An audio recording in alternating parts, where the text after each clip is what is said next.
안녕하세요.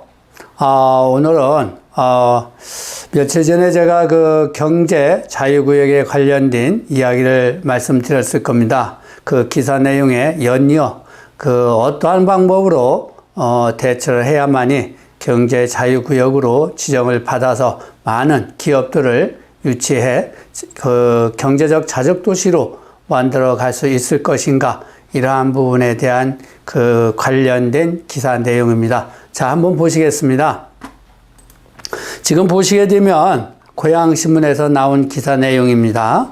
24년 선정되기 위해 제도 개선 뒷받침 필수다라는 얘기고요. 경기지역 최종 선정까지 고양시 향후 과제는 어떠한 것이 있는가, 이러한 부분에 대해서 이야기를 하고 있습니다. 지금 여기 보시면 세 가지 안건으로 나와 있는데요. 과밀 억제 권역 초월하는 것에 대해서 문제가 있을 것이고, 경제 자유구역 특별법을 개선해야 된다는 것이고, 산자부 장관제도 보완 약속을 해야 된다는 내용입니다. 당초 고양시가 경제 자유구역으로 지정될 가능성에 대해 비관적으로 바라보는 이들이 적지 않았다고 하네요. 경기경자청이 후보지를 고르는데 산자부가 최종 선정할 가능성이 높은 곳이 어디인가를 고려해서 후보지를 선정해야 상황에서 고양시가 선정된 것에 대해 다소 뜻밖의 바라보는 분들이 많다는 것이죠.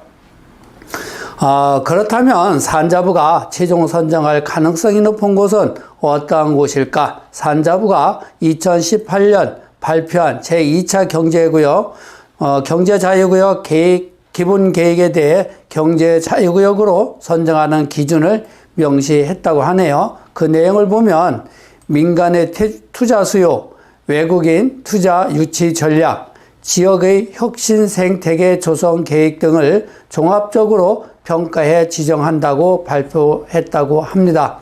한마디로 산자부는 될 곳만을 선정한다는 의도로 보이는 것이죠. 이미 지정된 여러 경제 자유구역이 기업 유치 실적이 부진한 상황에서 선정 기준을 더욱 엄격하게 적용하겠다는 의도라는 것이죠.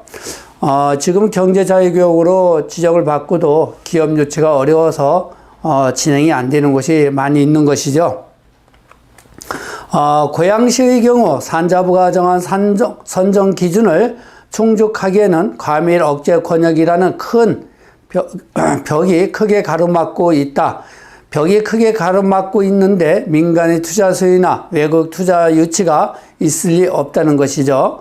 고양시가 경제자유구역 지정을 위해 경기도라는 1차 관문을 넘었지만 산자부라는 최종 관문을 통과하기는 쉽지 않다는 의미입니다. 산자부가 경제자유구역 추가 지정을 할 때는 2024년 그 6월경으로 예상되고 있다고 합니다. 경제자유구역 특별법은 경제자유구역으로 지정되면 조세 감면, 부지 지원, 현금 지원, 기타 행정적 지원 등의 인센티브가 주어짐에도 불구하고 이러한 혜택은 과밀 억제 권역이 아닌 지역으로 입주하는 기업에게만 적용된다고 못 받고 있다.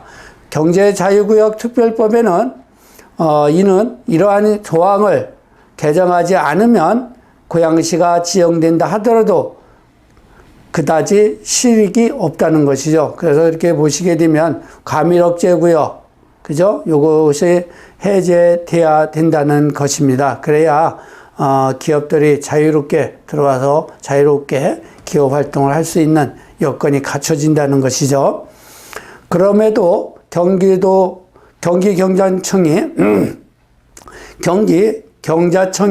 고양시 JDS 지구 800만 평을 선정한 것에는 과밀 억제 권역이라는 벽을 뛰어넘는 개발 잠재성을 높이 평가했다고 해석할 수도 있다는 것입니다. 이번에 후보지로 선정진 JDS 8만 평에는 고양시 미래 성장을 담당할 일산 테크노밸리 지금 공사 준비하고 있죠.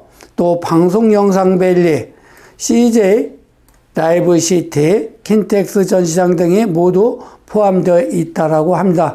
여기는 IP 융복합 클러스터도 포함되어 있는 것이죠.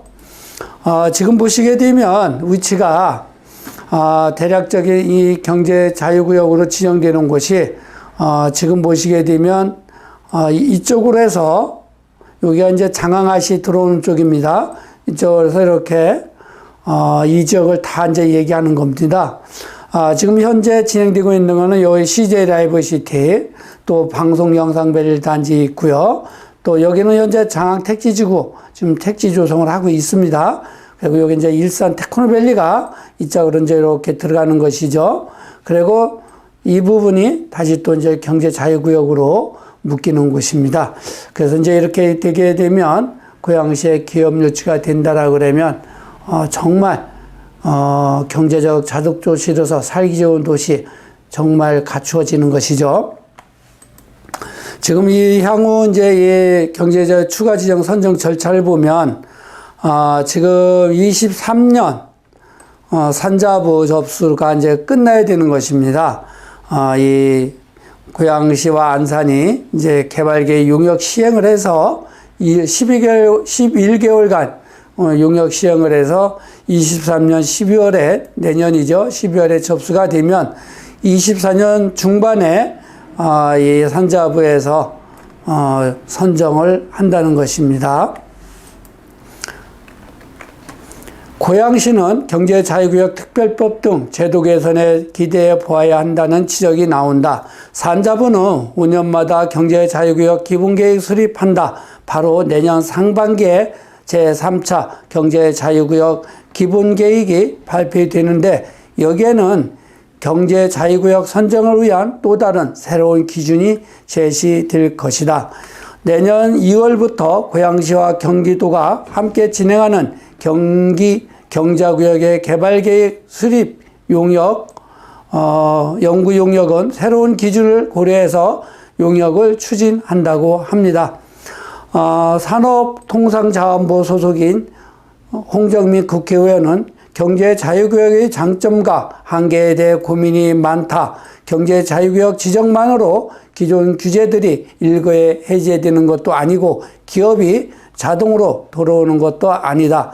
면서도 이번 국정감사에서 이창현 산자부 장관으로부터 경제자유구역을 내실 있게 운영되도록 제도 보완을 하겠다는 답변을 받았다고 합니다.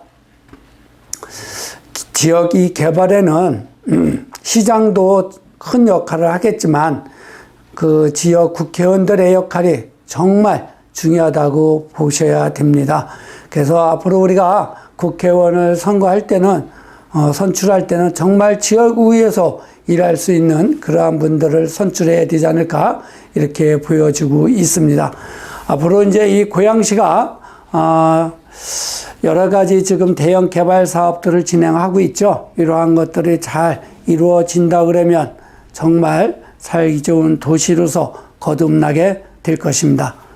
감사합니다.